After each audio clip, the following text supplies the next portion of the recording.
Okay, welcome. So today we're going to be talking about a really interesting ethical theory developed by the British moral philosopher from the 20th century, William David Ross, sometimes also known as W.D. Ross. He developed this theory in his 1930 book, The Right and the Good. Even though we'll be hitting the notes covered in this very well-written and accessible Introduction to Ethics by Shafer-Landau. So this is known as the theory of prima facie duties, also sometimes known as ethical intuitionism. But today, I'll be referring to the theory as the theory of prima facie duties.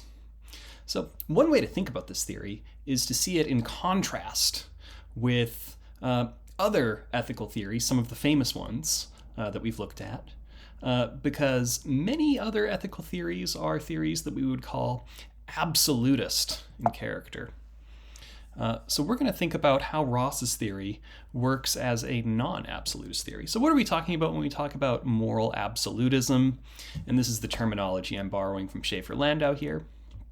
It's not actually in contrast with moral relativism, as sometimes people use it, but here's what we're talking about when we talk about absolutism in the context of Ross's theory and how it contrasts with other theories.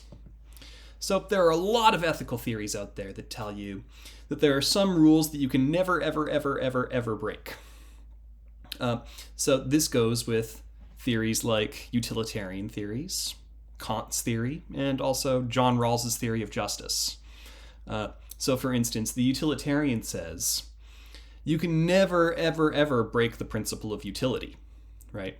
If you have an option of acting and you know for sure that one of these courses of action would create the greatest amount of happiness over suffering, the utilitarian would say, you have to do it. In a similar mood, Kant famously told us that there are some rules that violate the principle of universality and they violate the principle of humanity. So you can never break these rules, right? The famous example that Kant gives is that you can't even tell a lie to the axe murderer at the door who's looking for your friend, right? Kant says you would still be violating the moral law. Rawls also technically counts as a moral absolutist in his theory of justice because he says that the principle of basic liberties always has to be respected. So you can never, for instance, violate somebody's freedom of speech or their freedoms to bodily autonomy, even if we could get like massive trade-offs in well-being, right? So these different theories are absolutists about different things, but they are absolutist in that there is at least one rule in all of these theories that say, look, this is a line you must never cross. These are rules you must never break. No exceptions. So we could contrast that with non-absolutist theories of moral duties. They're going to say that there is actually no rule in maybe all of ethics that cannot be broken sometimes. So just to go back to the utilitarian and Kantian example, the non-absolutist might say, yeah, it's a really good, morally important thing to increase happiness and decrease suffering in this world. But it's not like you have to follow this rule, increase happiness, reduce suffering, all the time, every time, no matter what you do. The non-absolutist could also say to this Kantian theory, yeah, morally speaking, really important not to tell lies. Honesty is a big part of ethics. But there might be some kinds of situations where it's okay to tell a lie, for instance, to save somebody's life, or maybe even just to spare somebody's feelings in a particular circumstance. And maybe what we're thinking here, if we say like, look, you can tell a lie if that's going to save somebody's life or, not hurt somebody's feelings. You might say, look, what's going on is in ethics, we have different and sometimes competing determinations. So we just have like fundamentally different kinds of factors that play into the all things considered judgment of what the right thing to do is. So you have to take a broad look when you figure out whether you should tell a lie. It's not like we can just apply a simple, straightforward rule about a line you must never cross and think in those terms every single time.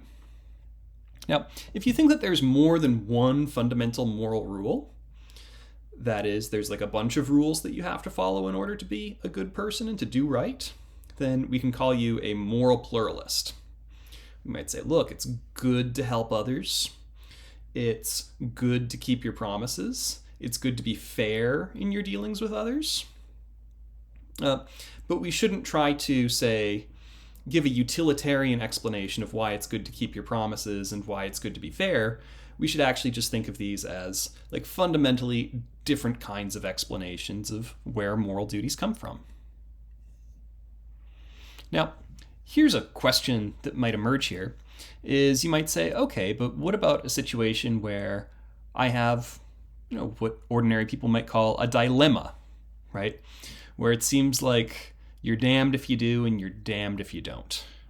Both choices have things in their favor. Both choices have something against them. Now, I mentioned before that Rawls actually mentions this. He has two principles of justice, and he says, look, basic liberties are the most important thing. Fair distributions of resources are second most important. But if you're not an absolutist, and you've got a bunch of different factors, we might have to say, look, if there's going to be an answer to the question of what your moral duties actually are, we should make it so that none of the moral rules are absolute. That is, no moral rule wins in every single circumstance. So just to situate Ross's theory in the context of other ethical theories, Ross is a non-absolutist, which means that there's no moral rule that has to be followed always and forever in every situation. And he's also going to be a moral pluralist, that different moral obligations come into being for different kinds of reasons. And because we have many, we don't get any contradictions or anything, because we're not saying that any of our moral rules have to always win, have to always take the day. So Ross gives us a list of 7 prima facie duties. He's going to say, it's not like morality boils down to one thing, like the utilitarian says. Ross thinks morality boils down to 7 things. I'll run through his list real quick. So he says that one of your prima facie duties is going to be reparation. That is, repairing harm that you've done, right? If you bump into a person and spill their coffee, you buy them a new coffee, right? You say sorry if you step on someone's toes. That's doing what you can to repair harm you've done to others. Gratitude. So maybe this is the flip side. We say when others benefit us, right, we want to appropriately acknowledge them. So it might say like part of morality is giving thanks and gratitude when others have done you right. Here's an interesting one. Justice. Now, the word justice means different things for different philosophers. Here's what Ross means by it. It means that we need to ensure that virtue is rewarded and vice is punished. So the thought would be, for instance, that good people should get good things. So they should get rewards, they should enjoy comfort and happiness in their life, and vice should be punished. So if people do badly, they, on Ross's theory, should get their comeuppance. Now, different people have different views about this. We could call this principle a retributist view. Bad people should get bad things in return. But we might notice this, that on this principle of justice, it would explain, for instance, why it's okay to put a criminal into prison. The thought would be, look, you couldn't do that to any stranger on the street, but if a person has knowingly broken the law, then in that case it's actually a perfectly acceptable thing to punish vice. Ross tells us that beneficence is one of our fundamental moral rules. Make other people happier, right? So as he puts it, enhancing the intelligence, virtue, or pleasure of others. He's also going to say self-improvement. So not only do you do something morally important when you help others, you also do something morally important when you help yourself. So you do something morally valuable when you can make yourself more intelligent or more virtuous. An interesting thing to notice here is that Ross says that you get moral points for bringing pleasure to others. You don't get any moral points for bringing pleasure to yourself. So for instance, it might be the case that buying your friend dessert might get you moral points. Buying yourself dessert doesn't get you any points at all, really. Here's another interesting one, fidelity. So that means it's morally important to keep your promise and be faithful to your word. So we could think about this in a number of ways. So if you tell your friend you're going to be there, for an appointment or to meet up for dinner, it's morally important to keep your word. And we might also, thinking a little more broadly, think about fidelity in terms of our just straightforward obligation to tell others the truth when we can. And then last, non-maleficence, preventing harm to others. Now, we actually see principles of non-maleficence all over in our ethical thinking. So for instance, the famous Hippocratic Oath, the oath that many, but not all, doctors take when they become medical practitioners.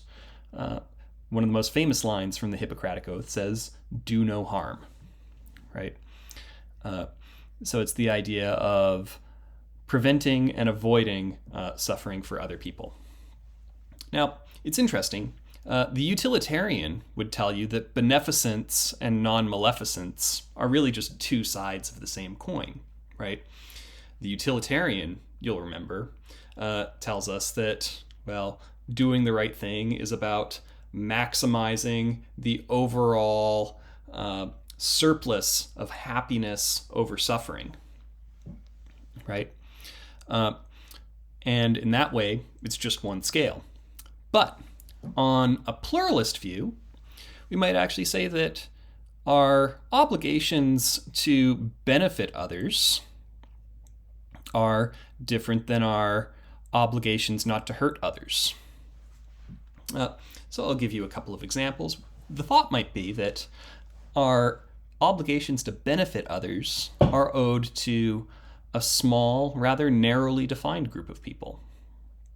So for instance, when I teach, I have a certain number of students every semester, and I have certain special obligations to them to help them understand philosophical ideas and do good work throughout the course of the semester. Every now and again, I get people on my YouTube channel who are strangers, who are asking questions, and oftentimes it seems like they're asking questions to get help with their papers. Well, I might have some moral obligation to help these strangers, but it's not as thoroughgoing as my obligation to help students who are registered in my class for the semester. So we might think that the prima facie duty of beneficence applies to a rather narrow, selective group of people. But when we think about non-maleficence, that's the obligation not to hurt people. Well, I basically owe that to everybody, right? It's not like when I'm riding on the subway, I have a duty of non-maleficence only to my friends, not to step on their toes, right? Any stranger on the street, any stranger on the subway or the bus or anywhere I go, I owe it to them to not hurt them as I go about my life. So in this way, we, on the Rossian theory, think about non-maleficence and beneficence in slightly different and separate terms. It's not just one big scale, as the utilitarian would see it. So whichever of your prima facie duties is strongest in your circumstances, that's going to determine what your duty actually is. This might be a good moment to remark on the concept of prima facie duties. The funny thing is that prima facie tends to mean, from the Latin, on the face of it, or at first glance, right? So it's what you notice the first time you look at something, and a duty, of course, is an obligation, the thing you have to do. Now, in this way of understanding those terms, this thing that Ross came up with in his book, The Right and the Good, these moral considerations are neither prima facie, because it's not just first glance, it's after long, hard consideration, and they're not quite duties, because none of these considerations are, in and of themselves, absolute. So prima facie duties are, in fact, what we might think of as the basic building blocks that give rise to a moral duty. Right? Now, because we are non-absolutists, the idea is it's not like we have to have a rank order of these duties. Right? That theory would say, well, reparations always beats gratitude, non-maleficence always beats beneficence, and so on and so forth. But the theory of prima facie duty says any of these considerations can be the strongest, most pressing factor in a situation, which will make it the case that your ultimate duty is to perhaps follow the road of non-maleficence. We could illustrate this by an example. So, for instance, I might have an obligation based on fidelity to keep a promise to my students. Maybe one particular student who I have to meet at my office in order to sign some paperwork right before a deadline so that they can get the scholarship that they really want to get. So I make a promise to meet them at my office at 11 a.m. Right? But suppose that, while I'm on my way to the office, I'm in line at the coffee shop, and a guy comes up to me and says, "Hey, look, I know that we're here in Winston-Salem. Could you drive me all the way out to Boone?" This is way western North Carolina. "Could you drive me out to Boone? Otherwise, I'm going to get in trouble with my boss. I'm scared that I might even get fired." Well, in this situation, I would probably tell this person, "I'm so sorry, my friend, but I have an obligation to drive east, out to Greensboro to meet a student. They're depending on me, and I made a promise." Right? That might explain how, look, I've got a duty of fidelity to my student, but I also have I should have said prima facie duty of fidelity to my student. I also have a prima facie duty of non-maleficence to this stranger who asks for my help in the coffee shop line. Right? But in this situation, we might say, look, the promise counts more, so you might have to, with regret, not help this person. Now, changing the scenario a little bit, imagine I'm walking along a bicycle trail on my way to meet with this student, and this time on this bicycle trail, I'm met with a cyclist who's had a grisly bicycle accident. Right? They've fallen into a ravine, they have a compound fracture in one of their legs, and we are both fearful that this person may well die. If I don't stay with this person, help them get some aid, call an ambulance. And there we might think, look, we're still dealing with a conflict between fidelity, this prima facie duty to keep my promise, and non-maleficence to prevent harm to someone. But we might think in this situation, even though it's still just a conflict of these two flavors of prima facie duty, I would have to stay with the cyclist in order to prevent his suffering, in order to perhaps save this person's life. And that's more important than getting a scholarship application in on time. Here's an analogy for thinking about how prima facie duties work. You could think of it in terms of sports. So each prima facie duty that factors into a moral situation could be analogous to a point on a scoreboard, right? Every time you score a goal in hockey, another goal goes up on the board. Every time you sink another shot from behind the three-point line in basketball, another 3 points goes on the board, right? Now, here's the interesting thing in sporting. If there's only one goal scored in a hockey game, then that will carry the day. That will determine the fact that there's just automatically a victory for the team with the one goal, right? But oftentimes, there's other points factoring in. So we might have a goal scored by Team A, but it's not the game-winning goal, right? They still need to score a few more goals to get the game-winning goal. Or, thinking in football terms, one team might have a touchdown, but if another team scores 3 field goals, well, that would be 9 points to the other team's 6 or 7, right? So we can think about prima facie duties not quite in terms of scoring, because certainly in that pair of cases that I just gave you, we can have a case of weak non-maleficence, like helping a person not get in trouble with their boss by driving them somewhere. But we can also have situations where we're dealing with really strong non-maleficence, where we're dealing with somebody maybe at risk of losing either life or limb, right? So that's what we do when we do ethics, according to Ross. We have to survey the situation and think about all the different competing factors in the situation and figure out which prima facie duties, another way to think about it is which reasons are pressing in the most relevant and important way, and you have to, according to morality, go along with the reasons that are most pressing in the end. And that's basically the gist of Ross's theory. So we could think about some of the benefits of the theory. First thing, it accommodates the sense that there's more than a single fundamental ethical consideration. And I think a lot of people seem to believe this kind of line of thought, right?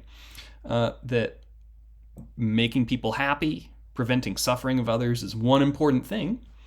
But a lot of people, especially critics of utilitarianism, say, well, but there's more to ethics than just that, right? There's also considerations, and if we go back to Ross's list, things like bettering yourself, not just others. There's considerations, for instance, about gratitude and reparation, and also considerations related to things like justice. It also explains why sometimes we can break a rule. Even though helping others is very important, it's not like you always have to help people no matter what. And in this way, we might think of the theory of prima facie duties as less exacting, less hard on people, which seems important. But we might also notice that the theory of prima facie duties does a better job of explaining moral conflict.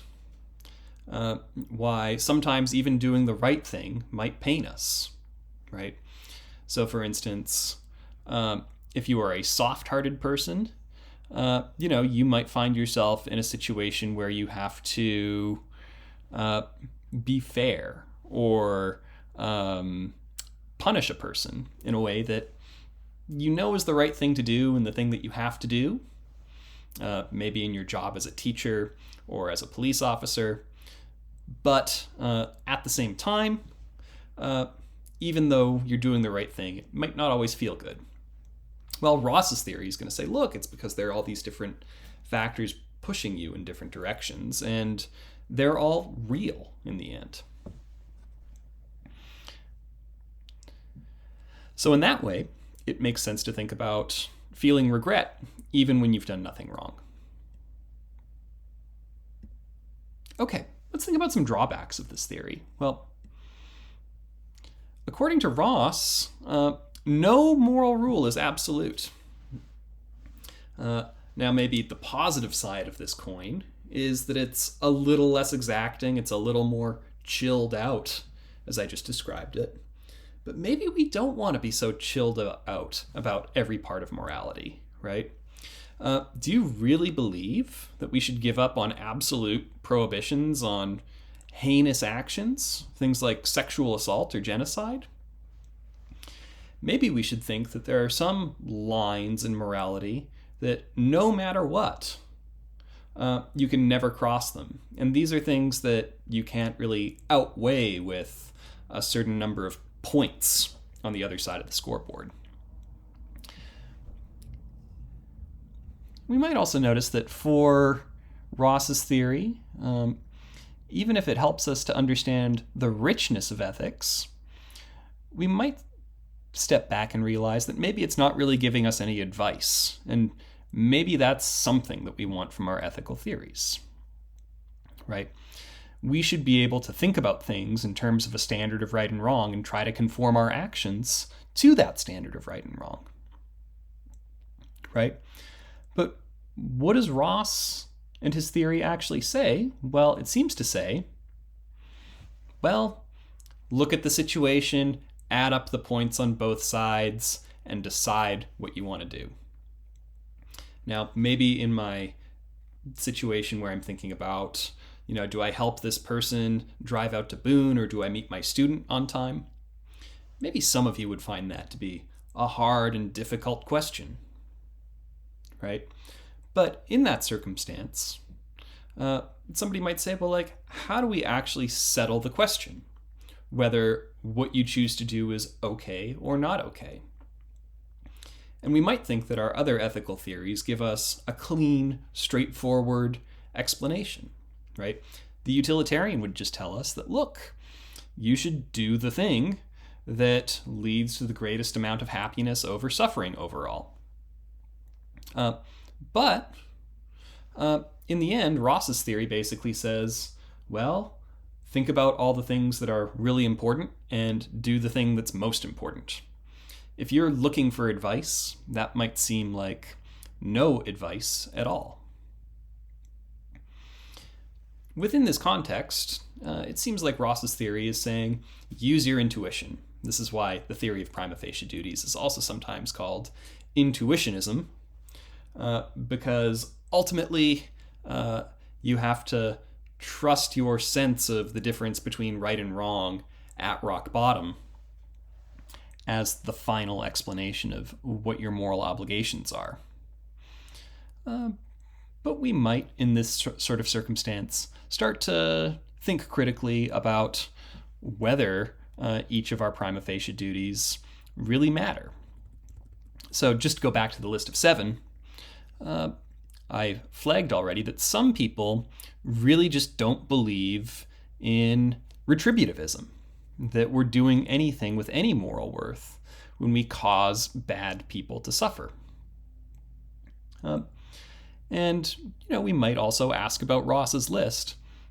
Did you really get everything? Is this not only 7 things that matter morally when we make decisions, but are they the only 7 things that matter morally? And we might start to ask questions like, well, what about respect for human autonomy? What about respect for human rights? Now, one thing that we might do here is we might try to work respect for human rights and human autonomy into respect for intelligence, virtue, and pleasure of others. But there might always be debate about what things should be on the list. Did we get the 7 things? Do we need to take something out? Do we need to add another thing in? we might think that, well, what can Ross tell us to do? Consider our situations, try to think wisely and practically, try to draw analogies with other cases. But at some point, we might wonder if Ross's theory, for all the richness that it gives us, fails to give us much practicable advice or tools that would help us to solve the moral dilemmas that we're trying to solve. So, we'll wrap things up there. This has been an overview of Ross's theory of prima facie duties. Thanks for listening.